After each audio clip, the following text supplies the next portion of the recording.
Council in Qatar. Actually, I came back home to Zurich on the 14th of March for a 5-day business trip, but have been stuck since. It is certainly difficult times for everyone, and we continue to witness the unbelievable images of our society that seems to have come to a standstill. Now slowly going back to normal, a new normal. Today, for our webinar, we are honored to have Her Excellency Madam Lolwa Rashid Al Khater, Assistant Foreign Minister and Spokesperson for the Supreme Committee for Crisis Management. A very warm welcome, Your Excellency, and thank you for making time to speak with us. This webinar consists of presidents and chairpersons of the business councils and chambers of commerce from America, Australia and New Zealand, Austria, Belgium, Canada, Croatia, France, Germany, Italy, Netherlands, Philippines, Portugal, Spain, Sweden, Switzerland, and Ukraine. Just a reminder that for maintaining optimum audio quality, we will mute all the attendees. If you experience any technical difficulties during this session, please notify to us in the chat section, and our technical person will try to solve it. We will be recording this webinar in order to share it later with our members. Without further ado, let me welcome again Her Excellency Madam Lolwa Rashid Al Khater, Assistant Foreign Minister and Spokesperson for the Supreme Committee for Crisis and Management. Your Excellency, the floor is yours. Thank you so much, Dr. Sam. Good morning, everyone. Very glad to be with you today. And I'll try to be as brief as possible. I know we only have 30 minutes, and it would be great to have a little conversation by the end of it. My understanding is that most of you are familiar with most of the measures and the situation in Qatar, but please feel free to ask me to give you more details on any specific topic, pardon me, that you want me to focus on. So, I mean, we discovered the first case in Qatar on the 28th of February. And ever since, we started the measures, a variety of measures that pertain to the different sectors in Qatar.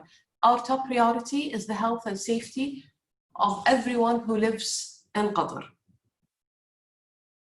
Supreme Committee for Crisis Management took over basically. Travel restrictions, this is what we started with. So we stopped all inbound flights with the exception of cargo and transit. And then the repatriation efforts, as we're speaking now, around 1.8 million stranded passengers have returned home safely through Qatar Airways. Many of them are charter flights that were funded by the government of Qatar. And then public gatherings were banned. Of course, we're easing the restrictions. We just announced that a few days ago, but then we closed malls, mosques, public gatherings, as I mentioned. We switched completely to e-learning. And for example, in the public and private sector, we've reduced the manpower to 20%. We're going back now to, in the different phases, I'm coming to that, to 50%, 80%, and then hopefully 100% in the fourth phase. Of course, during Ramadan, different measures. And I mean, we will share those slides with you. So you will have access to that as well. In terms of the healthcare hotline, a hotline was dedicated for any emergencies, questions, and any other to serve the needs of the society in general. Those hotlines, I mean, we have personnel who can speak multiple languages. In general, we're talking about our comms plan is always in 9 different languages.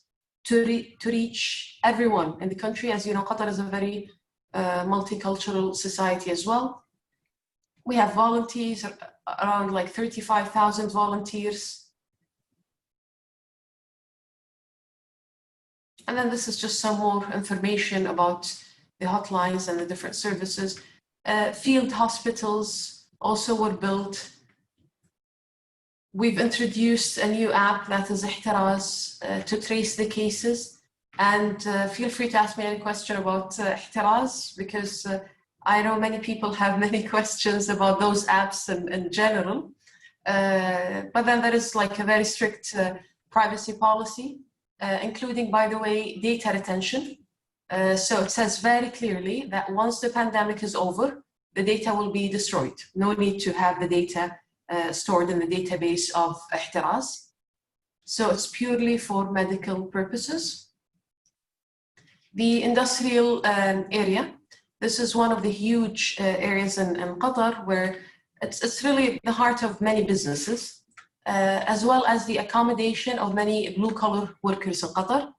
There was a partial lockdown of the area for the safety of the population of that area, as well as the wider society, but we started opening up that area starting from the 9th of April. And now it's just business as usual with all the measures, though, I should say. So a field hospital was introduced just close to that area. 3 mobile units, medical units are available, in addition to 3 private clinics, basically. Now we say private, but technically speaking, the companies basically afford the fees for the residents of that area who want to receive medical care. And by the way, I mean, we are separating providing care for COVID-19 cases from all the other medical cases, just to avoid spreading the virus unnecessarily, basically.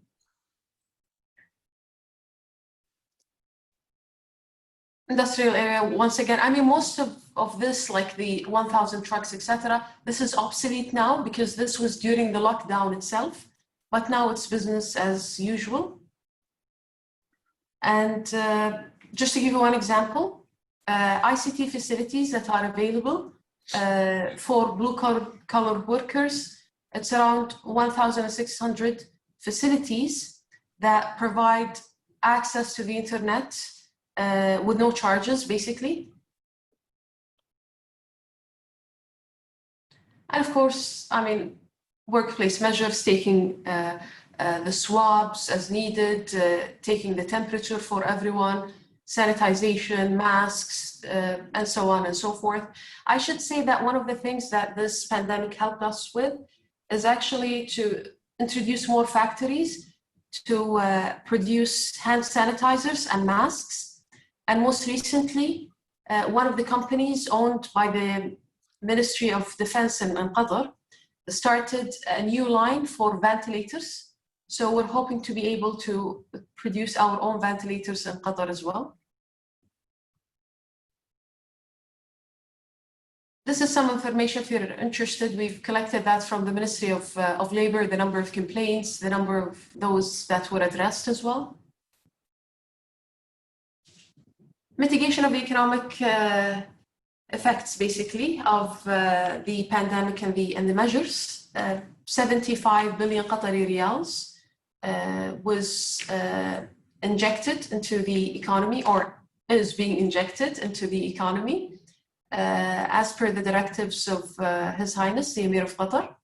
10 billion of that went to the stock exchange. Only yesterday, we got a report from our Ministry of Finance saying that stock exchange went back to normal just before the pandemic, which is great news, of course. Exemption from paying electricity and water for certain sectors. And of course, the Qatar Development Bank program, national program, 1, to postpone some of the installments for the loans, and 2, to provide even more loans for small to medium businesses that are suffering. so that they can support their own workers. And this is very important, not to lose the momentum and to still stimulate the economy. Of course, this is being assessed on a regular basis. And if extra support is needed, I think the government is willing to provide that. Additional liquidity. I mean, all of this information you can consult the presentation to have more information. I'm more than happy to get you more information.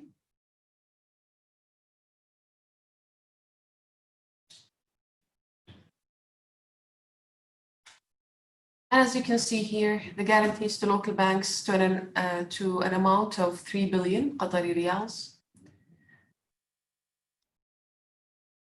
All this information, I mean, I think is very well known to you. Lifting the restrictions. Now, this is the news, basically. 4 phases, 15th of June, inshallah. Phase 2, 1st of July. Phase 3, 1st of August. Phase 4, 1st of September. Now, moving from one phase to the other is subject to everyone's compliance in terms of social distancing, in terms of wearing masks, in terms of respecting the capacity of each shop, etc. And we can talk about the details of that. We have 9 global health KPIs that we have extracted from doing a comparative study between or across different countries. New Zealand, Germany, Ireland, South Korea, and many other countries as well. So we've concluded that these are the 9 KPIs. They are across different fields, basically. Public health is one. The economic sector is another one. And then the different phases, basically. Phase 1, we will start restricted mosques opening, as well as malls restricted opening. Small gatherings, 10 and less, will be allowed in phase 2. Phase 3, 40 and less will be allowed. Phase 4, hopefully business gatherings and other gatherings will be allowed, and we'll open it up for even exhibitions, etc. But once again, all of this is subject to the 9 KPIs that the different ministries are monitoring, including what's known now as the RT. Basically, this is one's ability, if the person is positive, to infect other people. If it's less than 1, then that's good. Any country is good. Then they're controlling the pandemic. If it's more than 1, then it's problematic. So 1 person can infect 2 or more. If it's less than 1, then 10 people will be infecting 5 people, let's say, which means we're controlling the pandemic. So this is one of the main indicators that we are closely following, the RT. And then the rest of, as you can see the slides, by the way, right? Just to confirm, if you can put your thumbs up. Okay, fair enough. That's great. Yes. That's great. So as you can see, I mean, with the flights, this was very good news to many as well, that inbound flights will be allowed starting from phase 3, actually. That is the 1st of August. And this will be good news for families, for businesses. And then from phase 4, hopefully we will open it up for even more destinations. And then the rest of it, I mean, maybe one important piece of information is the metro and buses. Restricted service will be allowed only in phase 4, because it's one of the very risky, basically, places, as you can imagine, in the metro and public transportation in general. Outdoor and professional sports hopefully will start. However, the fans, I mean, will not be allowed into the stadiums until phase 4. Education and health, very good news to many as well. It's the private clinics will be allowed starting from 15th of June, but with 40% capacity. Phase 2, 60% capacity. Phase 3, 80% capacity. Phase 4, 100% capacity. And then finally, nurseries and childcare facilities will be allowed in phase 3. The reason is we will be going in phase 3 in the workplaces into 80% capacity, which means that many working women will need to put their kids in nurseries and childcare facilities. And then, of course, in phase 3, new academic year, the new academic year will start, hopefully physically. Honestly, most of the students and the teachers as well are kind of bored of those virtual sessions. So hopefully they can resume physically, I mean, face-to-face, basically. And of course, as I mentioned, the inbound flights will be allowed in phase 3, which means that families can come back as well as teachers and professors and so on and so forth. And then malls, as I mentioned, I mean, we'll start a partial opening phase 1, phase 2 will increase the capacity, phase 3 even more, and phase 4 it will be a full opening. Restaurants, starting from phase 2. Of course, restaurants now, honestly, this is one of the businesses that flourished online though, right? So all the delivery services, I think they've doubled their capacity.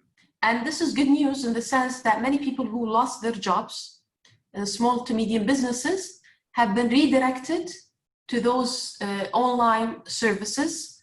Those who are familiar with Qatar, we have Talabat, we have Courage, we have other online services as well. So this is one of the very little good news, let's say, out of this pandemic, that at least one sector, the online sector, has kind of flourished. Museums and libraries will be allowed in phase 2, and health clubs, gyms, pools, beauty centers will be allowed in phase 3, 50% capacity, phase 4, 80% capacity. And the equilibrium here is the following. I mean, it's basically looking at the health risk on the one hand, and then the economic benefit on the other hand. And then we match them. So in phase 1, we look at the lowest health risk and the highest economic, let's say, return. And then phase 2, a higher health risk, and so on and so forth. Workplace, I did mention that earlier, 20% in phase 2, phase 1, which we will continue as is. Phase 2, 50%, 3, 80%, phase 4, 100%. I mean, these are some of the efforts of Qatar internationally, with the UNDP, with other UN-related entities. These are some of the countries that Qatar helped with the pandemic, with medical equipment, with we've contributed, for example, 2 field hospitals in Italy, for the Palestinian people as well, around 150 million US dollars. Other countries in different continents, more than 20 countries. What we've contributed so far is more than 200 tons of medical equipment and aid. This is in addition to the repatriation, of course, efforts, many of which came through charter flights that were covered by the government. In addition to that, we're working actually alongside the UK with the NATO, based on a request from the NATO to help them to airlift some medical equipment to a number of countries, especially in Africa. And we've launched, I believe someone from Canada is with us. We've launched also a platform in New York that has to do with combating the pandemic, alongside Canada and other countries as well. I'm not sure how many minutes I took, but I hope 20. Okay, I was just on time. So we still have 10 minutes to discuss. Okay. Do you hear me? Yes, okay. Your Excellency, thank you very much. The participants sent questions last week, but your recent presentation answered many of the questions. As for the remaining questions, we have agreed that in order to be time efficient, I would pose these questions. The first one in your latest presentation, it is stated that in phase 4, expat workers holding Qatari residency will be admitted back in the country. Can you please clarify, A, would this be from all countries? B, would this be for all nationalities? C, will they have to be quarantined? And D, at home or a designated hotel? Sure, all very good questions.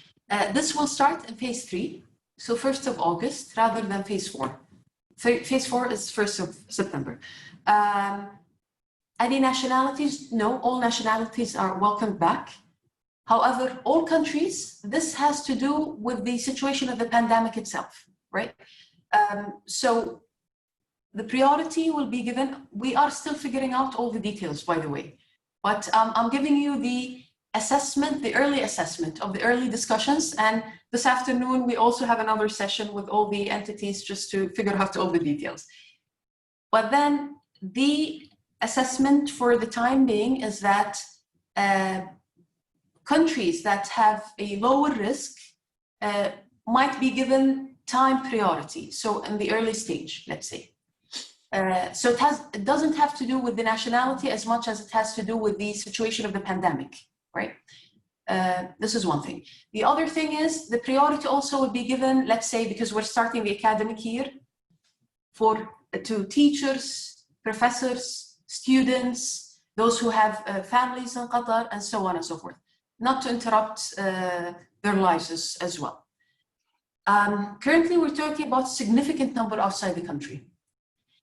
And the ability of our health system to accommodate all of these at once, our early assessment, it'll be very difficult, right? That's why we have to have them in batches with a very clear priority list based on objective criteria, basically.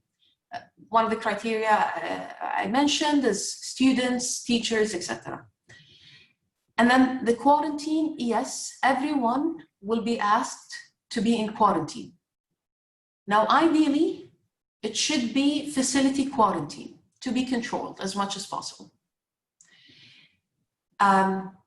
Given the capacity of the health system, given the numbers who are coming back, etc., we need to plan it carefully. And that's why we have those sessions with all the entities to do all the rights, to do the maths, basically. And the idea is there will be an online system to organize this process. Everyone will be tested when they come back, just to make sure that all is well. I hope I've answered most of your questions, but if I forgot any of the elements of your question, please. The nationalities, you said every nationalities, they are allowed to come. Yeah. It doesn't have to do with the nationality as much as it has to do with the situation of the pandemic in a specific country. So you could be a different nationality, but living in an X country or Y country. It doesn't matter. Your nationality does not matter in this case. So the quarantine cannot be at home. We're having discussions around this. The ideal situation is not to have it at home for a reason. I'll be very frank with everyone. We've had that experience before. Unfortunately, not all people respected that. And they started socializing. And we've seen a peak after that. After allowing home quarantine, we've seen a peak. And we think it was a direct result of that. Now with, for example, an app like Ihtiraz, it's much more controllable in the sense that if you should be in home quarantine, you shouldn't go, beyond that. But still, there are many ways to go around this as well as you can imagine. So the first choice is facility quarantine. But then for certain, maybe like circumstances and conditions, maybe we can allow the home quarantine. If someone who's less than 15 years old coming back alone, for example. Yeah. It doesn't make sense for us it's better for them to spend their time with their own family, right? And so on and so forth. The second question, but I see also the time is limited now. Maybe I'll try to be brief. If we do the corona test and have valid certificate that the result is negative, can we enter to Qatar without going to quarantine? That's an excellent question. Actually, only last night we were discussing that. So this is yet to be decided, but it's a very good point. And it will help us, even our health system, it will be better for us. I mean, it depends on the medical health criteria. Because as you know, I'm at the moment in Switzerland, and it's very cold, by the way. It's about between 10 to 12 degrees. But many of my friends, they are just moving in Europe, started from last week. They all do the test before they are traveling, and they carry their certificate. That's why one of the reasons, because I'm actually personally dying to come back for my company and also for different businesses. And I was always trying to see if there is a test or something available. So that could be a kind of a solution, you think? Could be. The only counter argument was the following, is that what if you get it in the airport? What if you get it in the flight, right? This is the only counter argument to this. So we need to weigh all the pros and cons of each option. I see. Okay. Well, I suppose the 30 minutes is over. And thank you very much, Your Excellency, for your time and for clarifying the points raised. And also thanks to all of our participants. We wish Dr. you. Sam? Yeah. If you allow me just one thing, since I see Mr. Hutan is with us here in this session, you probably saw, just very briefly in 1 minute, you probably saw Government Communication Office press release, like statement yesterday. Basically, one of the World Cup companies did not comply with the rules and regulations of the country and denied some of their employees regular the salary payment. So the Government Communication Office yesterday announced that they have been sanctioned by the Ministry of Labor. It's an international company, as a matter of fact. And more measures, inshallah, will be taken. So I thought maybe some of you saw that, so wanted to give you a bit of background, and more than happy later on to take questions in writing. Is actually Mr. Hutan is going to be our next speaker for next week webinar, and we are going to have also some more questions from him. Well, we wish you and everyone all the best. Take good care and stay safe. Goodbye. Thank you. Bye. Thanks. Bye-bye. Thanks. Bye-bye.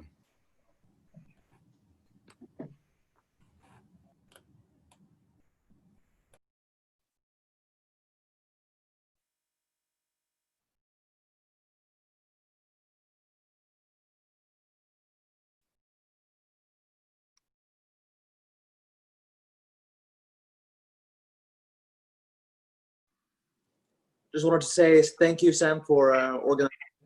It was a really nice session, and grateful to be invited. Well, it was for the first one, and so obviously there are positive and negative things, and I'm hoping that every time it will be something positive and helping everybody. Thank you, Matthew, for joining us. See you next time. Thank you. And wish you the best of luck with getting back, yeah? Thank you. Thank you so much. Bye, Matthew. Bye. Thank you, Sam. I just wanted to say it was a pleasure to meet you on Zoom, and I hope to meet you in Qatar next time. Yeah, me too. I hope you are at the moment in USA, you know? I'm actually in the US. Actually, one of the questions I wanted to ask, or maybe if you get a chance to ask, is what happens to residencies are expiring during the pandemic and they're coming back. So I have been asked this question by some other residents from Chile who wanted to come back, but their residency is expiring as we speak. So they don't know whether they have to do the whole process from scratch again, or whether they would just renew it, because they won't be able to renew it remotely. You would have to be in the country. Actually, if you are sending an email, because she generously has offered that she will reply immediately to any kind of question. But as far as I know, for example, my company CR has expired 5 days ago, and they have automatically extended for 6 months. So I assume that would be also for the persons, but please write it to me, and I will. There is an online procedure for that. Ah, okay. Hi.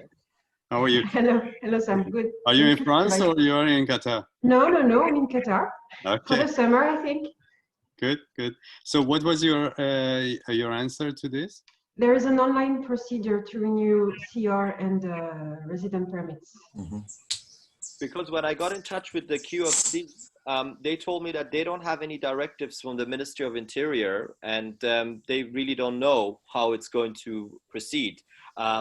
I understand with the CR that they will renew it for, as you said, 6 months, but with the residencies, they haven't indicated. I know that some of the other countries in the region, they have extended it until the end of the year.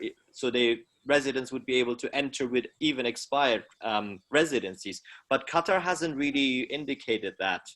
So I will send you an email anyways. Sure. Thank you. Yeah. Any other things? It's good to see you all. You look all fresh. Seems to be it's good to be in Qatar. I think we had a great information when she said, well, I'm super concerned by this, but the minus 15 years old who can quarantine at home, that's major information. Yeah. So congratulations.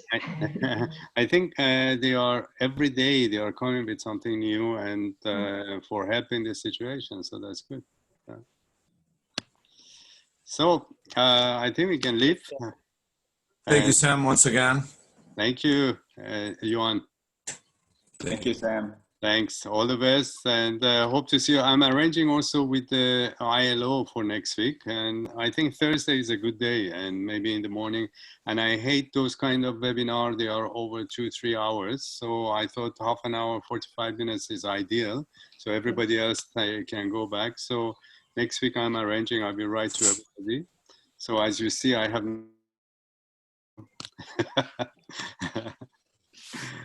Okay, all the best. Take care, everybody. Thank you very much, Sam. Have a nice day, everyone. Bye-bye. Okay, bye-bye. Thank you.